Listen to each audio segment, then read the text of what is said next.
Nos encontramos en el coro de la capilla del Palacio Noel, sede principal del Museo de Arte Hispanoamericano Isaac Fernández Blanco de la ciudad de Buenos Aires, frente a una de las obras pictóricas de mayor tamaño y mayor relevancia iconográfica de la colección virreinal, el retrato ecuestre de Felipe V, rey de España. Los invitamos a conocer más sobre la iconografía de la obra y el contexto histórico y social de su producción. Y también a compartir la tarea de restauración y puesta en valor de esta obra pictórica, que es una tarea que se enmarca en un momento muy particular, muy especial para nuestro museo, que es el festejo de los 100 años de su existencia. Efectivamente, a finales de 1921, don Isaac Fernández Blanco donó a la ciudad su casa en el barrio de Montserrat y su colección completa de arte hispanoamericano y de artes aplicadas internacionales de los siglos XIX y XX, para que el 25 de mayo de 1922 se inaugurara formalmente en nuestra institución.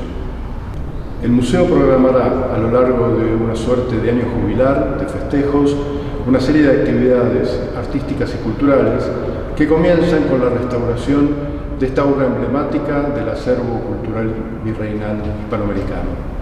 Paralelamente, prepararemos y presentaremos la primera ópera americana, escrita por el maestro Torrejón y Velasco con libro de Calderón de la Barca, que fuera compuesta en Lima a principios del siglo XVIII en homenaje al rey Felipe V. Comenzamos entonces el festejo de estos 100 años del museo con labores de puesta en valor del patrimonio visual hispanoamericano y del patrimonio musical del barroco de nuestro continente.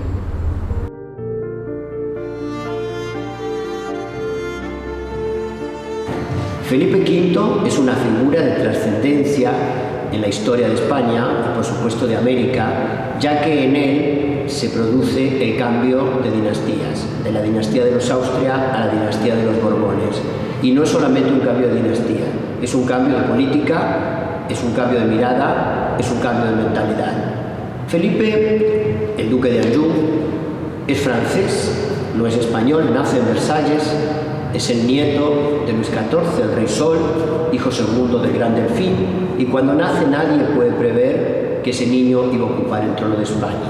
Sin embargo, las circunstancias, el destino, hacen que la cosa cambie totalmente y el rey de España, Carlos II, moría o estaba muriendo sin sucesión, no tenía en ese momento ni hermanos ni sobrinos, y entonces aparecen en escena estos dos grandes pretendientes, por una parte Francia, por otra parte Austria. ¿Por qué? Porque tanto el rey de Francia como el archiduque de Austria habían estado casados con dos infantas españolas, hermanas del rey que había muerto. Esto hace que cuando el rey muere, finalmente, en 1700, el 1 de noviembre de 1700, la expectativa es muy grande porque en los últimos tiempos el rey había ido cambiando de testamentos y tan pronto, un poco oyendo a ministros favoritos o confesores, cambiaba del pretendiente francés al pretendiente austríaco. Al abrir el testamento se advierte, o sea, no sé si con sorpresa, porque era prácticamente lo previsible por la gran influencia que Francia ya tenía en la corte española, el designado como heredero al trono español es el candidato francés, Felipe, duque de Anjou. Esto es recibido de dos maneras. Por una parte, con una gran alegría por parte de España, que ve en él una sangre joven, una renovación del espíritu en una España decadente y oscura, como había sido la de la etapa de Carlos II, y por otra parte una gran preocupación por parte de los países extranjeros, porque tanto Inglaterra como los Países Bajos ven que Francia ocupar el trono de España podía volver a ser una hegemonía tan importante en Europa como había sido Carlos V, y eso perjudicaba los intereses de Inglaterra y de los Países Bajos. Por lo tanto, por una parte se celebra con grandes festejos la proclamación del rey, de Felipe V, tanto en España como en América. Hay grandes celebraciones en México, en Lima, incluso en Buenos Aires. Festejos populares, música, tira de monedas, celebraciones religiosas, la exaltación del rey joven. Por otra parte, el gran disgusto que produce esto, como vimos en los otros países, genera un enfrentamiento armado, la guerra de sucesión. Que la guerra de sucesión es, por una parte, una guerra familiar, por otra parte, es una guerra civil, porque también dentro de España hay regiones como Cataluña que no aceptan al francés y se apoyan al archiduque, y por otra parte, finalmente, una guerra prácticamente mundial en lo que era el mundo de entonces, que va a durar 14 años. 14 años que la gran perdedora de esa guerra finalmente va a ser la propia España, que va a perder los dominios de Italia, va a perder incluso Gibraltar. El retrato de Felipe V que existe en el Museo de Arte Hispanoamericano Isaac Fernández Blanco tiene la particularidad de posiblemente de ser uno de los primeros retratos realizados en América de este monarca. Creemos eso básicamente porque tiene una cartela abajo donde se dice quién es y cuándo nació.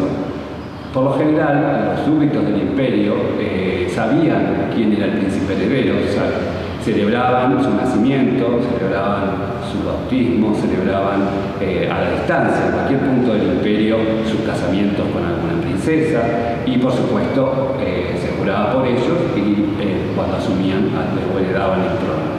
En el caso de Felipe, este cuadro tiene la particularidad que él dice su nombre y dice la fecha de su nacimiento. Y que es el rey de España, por supuesto. Es como una presentación a un público que no lo conocía, es muy llamativo eso.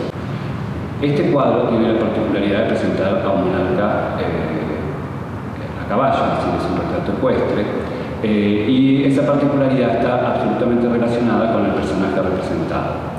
Un retrato ecuestre de Felipe V no es algo raro, porque justamente este monarca fue el monarca español más representado en los retratos ecuestres.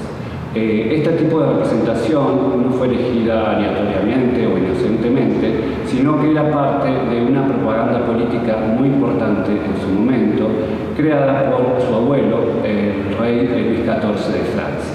Tiene que ver con una propaganda de legitimación, ya que hasta el año 1700 la monarquía española estaba en manos de los Habsburgo, pero el último rey Habsburgo, Carlos II, muere sin descendencia y termina legando su trono a través de la proclama de su sucesión a el nieto de Luis XIV de Francia, que a su vez era también nieto de una media hermana de Carlos. Esto va a generar una guerra de sucesión, ya que los Habsburgo del Sacro Imperio Romano Germánico van también a pretender ser ellos los que hereden el trono de España, que se va a llamar la Guerra de Sucesión Española y que va a ser una guerra que durará casi 14 años. Y además donde van a intervenir muchas potencias europeas en favor de uno u otro bando. Sin embargo, dentro del Imperio Español, salvo Aragón y Cataluña, que van a estar del lado del archiduque Carlos de Habsburgo, el resto del imperio, tanto la península ibérica como América y Asia, van a aceptar rápidamente a Felipe V como el verdadero sucesor de Carlos II. Sin embargo, es un personaje absolutamente desconocido para sus súbditos, ya que él viene de una familia francesa, Felipe d'Anjou, y fue criado en Saboya. Por lo tanto, necesita de toda una propaganda para presentarlo a los habitantes de su gran imperio, extenso y gran imperio. Felipe va a presentarse por lo general montando a caballo y de alguna manera dirigiendo a sus ejércitos en distintas batallas de la historia de España, o sea, batallas contemporáneas a él, la propia guerra, la sucesión, y batallas históricas también, como la reconquista de la península ibérica u otras batallas. Justamente su imagen fue difundida de esa manera, particularmente a través de medallas, esculturas, pero sobre todo grabados, donde siempre aparecía montado a caballo y guiando a los ejércitos. Se lo presentaba como el héroe de la monarquía o el rey guerrero.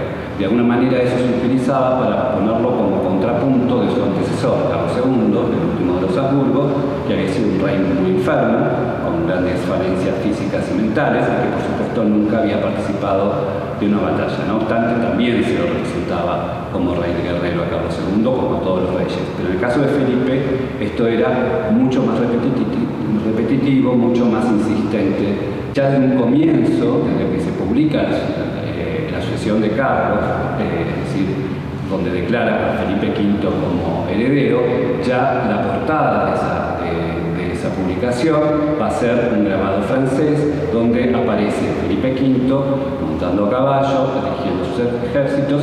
Va a aparecer protegido por dos figuras angélicas, que en realidad son las alegorías de la fama y la victoria, anunciando que él va a ser el gran triunfador de la larga guerra de sucesión. Además, se lo presenta también, reforzada esa idea, con todas sus posesiones, o sea, los escudos representan sus posesiones, los reinos que están dentro de su imperio, sus títulos aristocráticos, nobiliarios, que prácticamente abarcan todo el mundo. La particularidad que tiene este cuadro es que en otros cuadros que aparece de esta manera, grabado, donde aparecen los títulos nobiliarios y las posesiones, por lo general las Indias orientales y occidentales están en un solo escudo, reducidos al escudo de los reinos de Indias. Aquí se las separó. Y otra diferencia con los grabados europeos que representan estos escudos es que en Europa no se incluye el escudo de la Casa de Borbón, y sí se incluye el escudo del Reino de Saboya.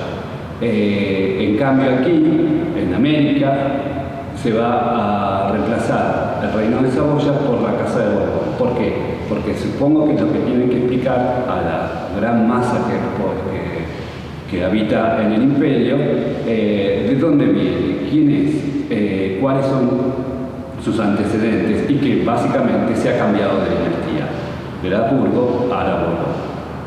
Como hemos dicho, la imagen del rey ecuestre se representaba en grabados y se repartía por todo el mundo. Estos grabados eran vendidos, enviados por todo el imperio español, y servían de fuente tanto a los artistas europeos como a los americanos para la representación de este rey.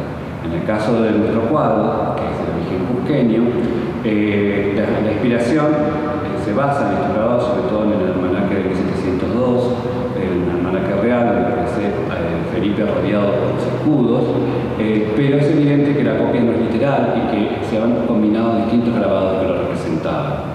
Pero lo más interesante es que no se lo copia linealmente de la fuente europea, sino que se lo adapta, en el caso para hacer este cuadro, a las técnicas y la estética americana, básicamente de la pintura cusqueña.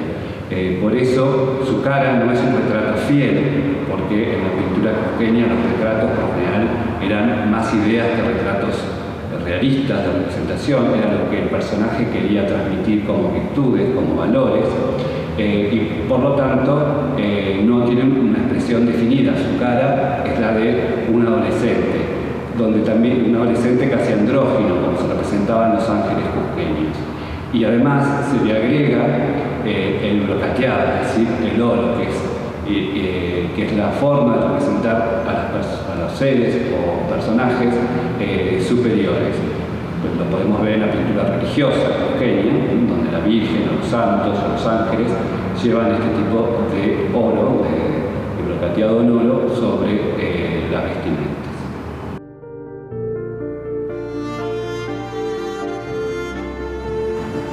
La restauración de esta pintura de Felipe V la vamos a desarrollar en varias etapas. La primera etapa obviamente es los estudios organolépticos. Esto significa que tenemos que evaluar los daños que presenta la obra. Para ello necesitamos hacer ante todo estos estudios, de los cuales consisten en verlos con ultravioleta, con luz ultravioleta, con luz de sodio, estudio de la tela, y ver los daños que presenta la obra, como los desprendimientos, repintes, intervenciones anteriores. Como primer medida, luego de estos estudios, pasamos a la intervención. La intervención consiste en eliminar las capas sucesivas que tienen de barnices y de restauraciones anteriores. Comenzamos a eliminar primero la capa de barniz y la suciedad superficial, y nos encontramos que hay unos repintes hechos a mediados del siglo XX. Luego, pasando eso, encontramos otra capa de barniz y colas que las fuimos eliminando para llegar a los repintes y retoques que hubo también anteriormente de una anterior restauración, que será aproximadamente a finales del siglo XVIII, principios del siglo XIX. Para eso justamente existe el estudio organoléptico, para ver sobre todo con qué materiales fueron intervenidas, aparte de ver el estado de la obra actual, sino con qué materiales fueron en las intervenciones anteriores. De esa forma nosotros empezamos a estudiar con qué tipo de solventes podemos emprender la extracción de los repintes y hasta dónde avanzar con la extracción de los repintes. Ustedes pueden apreciar en la obra que está detrás mío, son una serie de recuadros. Esos recuadros son las partes, lo que está dentro del recuadro es lo que podemos ver de la pintura original. Ya ahí se extrajo los repintes anteriores, los antiguos y los que no son tan antiguos, y ya nos encontramos con la pintura virgen, ya en el estado en donde vemos la originalidad de la obra. Lo que está fuera de los recuadros, podemos ver, nosotros quizás porque tenemos más experiencia en esto, pero vemos otras tonalidades, otros pigmentos, otros colores que no tienen coincidencia con la época de la obra. Los pigmentos son diferentes, no existen los pigmentos artificiales, son sobre todo pigmentos naturales. Y en lo que se ve fuera de los recuadros, comentaba anteriormente, son esos pigmentos, esos colores que no son típicamente de la época. Los daños que hemos podido constatar en esta obra son, como pueden ustedes ver, son intervenciones que fueron más allá de lo que es la obra original, o sea, invadieron la obra original. Entonces fuimos eliminando estos repintes y nos estamos encontrando con los pigmentos originales y el dibujo original de la obra, que es lo que más nos interesa.